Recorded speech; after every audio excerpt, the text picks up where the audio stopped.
So, unless you are living under a rock, you know that Plants vs. Zombies Battle for Neighborville is coming to Nintendo Switch. It seems like amazing news for everybody. You get to enjoy your beloved PvZ shooter on a new and portable console, and EA get to take your money.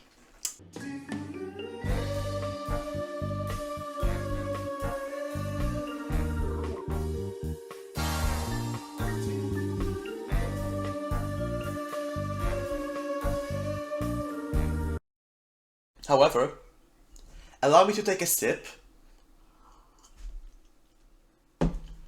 and explain the dark and underlying secret behind this game coming out on the Nintendo Switch.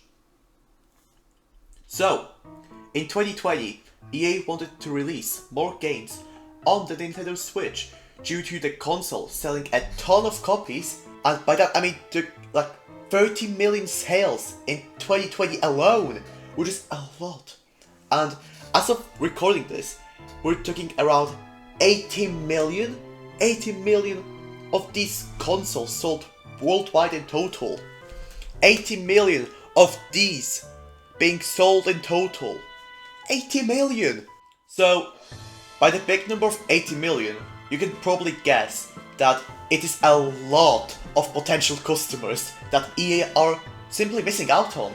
Hence why EA decided to make a plan to release more games on the Nintendo Switch. So, from what I remember, EA planned to release 12 games in 12 months, with the end date being around the summertime of 2021? I think so. So, Plants vs. Zombies Battle for Neighborville may just be there to make up the numbers, which would be the going guess for most people, but the truth is far more deeper and more sinister.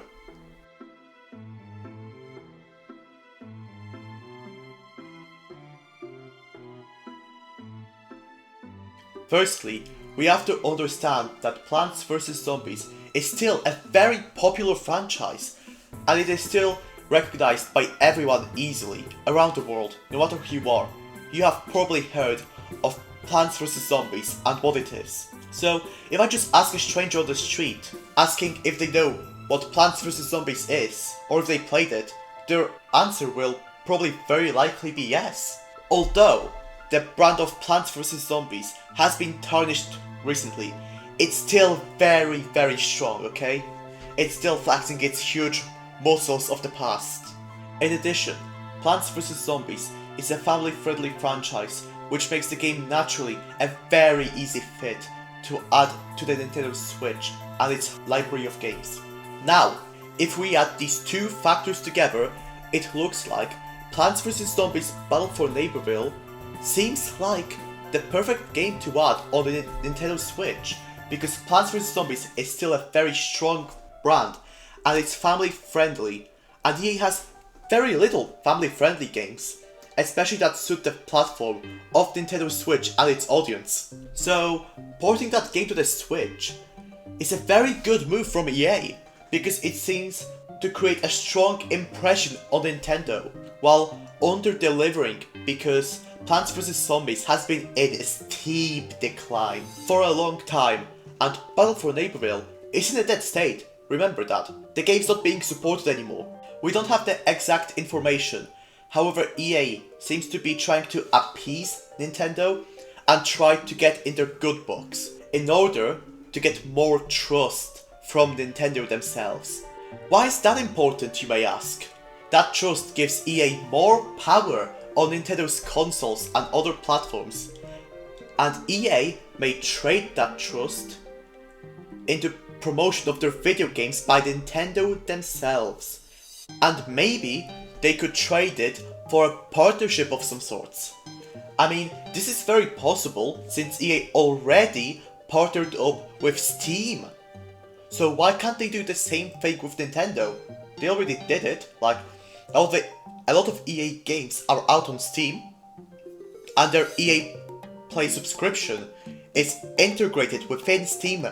Remember, within Steam themselves, you can just search up EA Play and buy it.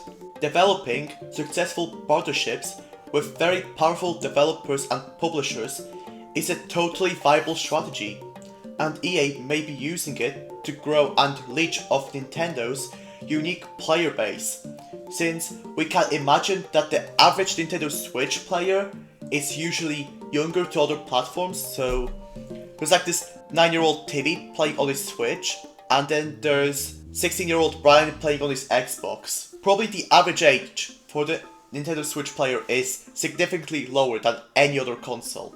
So it means that this person usually may not have other consoles as well, because either they're young, or like, most of the people who like Nintendo usually only have Nintendo stuff, which is very interesting. And these people, specifically, are the people that EA has to target.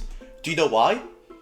Because they never heard of probably EA. They have maybe heard of them, but never bought an EA game. They never were invested into EA, because EA is like this weird developer who makes like sports games and stuff, and they're just playing their Mario Karts and their Zeldas. So EA's goal would be to convert some of these players into customers and consumers of EA, which is very possible. There will be some conversion rate at least. And guess why? That's because of money! But no, that does not mean EA bad and greedy. Because in this scenario, the objective of a business is to make money. So that's a perfectly sensible move. As I said, remember, it is a goal to make money as a business, and that's just a normal way to go around it. It's not showing out how greedy they are. It's just another source of income. In addition, this is also very necessary for the size that EA has, because EA made over $5.5 billion in 2020, and it's really hard to grow that huge number. One of the best ways is just to diversify. Diversification usually makes the business more secure in general, because there are multiple sources of income instead of like one or two. You have this, that, you know, they could just like try and get the Nintendo's player base and maybe make some like heavy focused Nintendo games to have another secure source of income, and maybe it's gonna sell really well and it's gonna be like $1 billion idea by itself. So EA are diversifying their sources of income from the same industry, just on another platform, which just unlocks more customers in order to generate a brand new pond of income. In addition, power and leverage is also important in the business world, and that's what EA is also building up at the same time. In general, this is a very smart move by EA, and Plants vs Zombies Battle for Neighborville is just a jigsaw in EA's puzzle of power, of leverage and domination. So hopefully you learned something in this video. If you did, drop a like, subscribe for more content, and if you have any video suggestions, leave them in the comments and tell me what you think of this video as well, because I'm trying out a new style of video in general, so any feedback is really appreciated. Anyways, bye!